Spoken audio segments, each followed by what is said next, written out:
You're going to have a lot of happy people. Faced with growing outrage, a rare retreat from President Donald Trump on his controversial policy of separating families who enter the US illegally. We're going to have strong, very strong borders, but we're going to keep the families together.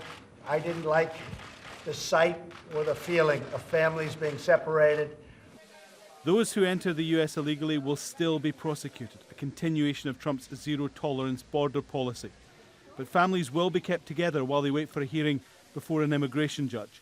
But the Trump administration can't keep children in detention indefinitely. Under US law, in what is known as the Flores settlement, they have to be placed with a close relative or friend normally within 20 days, and those who are in custody have to be kept in the least restrictive conditions possible. The executive order that the administration announced today is going to set up family incarceration camps on Department of Defense facilities around the country.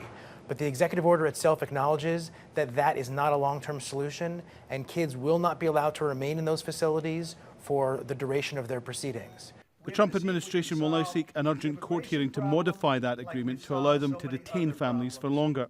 If you're really, really pathetically weak, the country's going to be overrun with millions of people. Trump's executive order is only a temporary solution to the broader problem of immigration reform.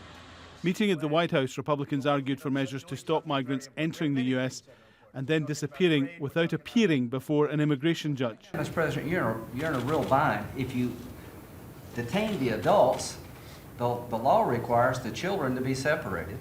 If you let the adults into the country, they never show up. Seems to me that we want to keep the family together and have the parents show up for their day in court. But Democrats dispute Trump's claim he was simply enforcing the law when it comes to separating children from their parents. Democrats argue it was a choice. He uses what amounts to government-sponsored child abuse as political leverage, a bargaining chip, in his effort to force through an extremist immigration agenda.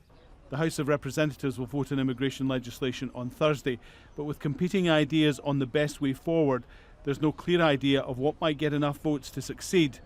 And this issue isn't about to go away. Alan Fisher, Al Jazeera, Washington.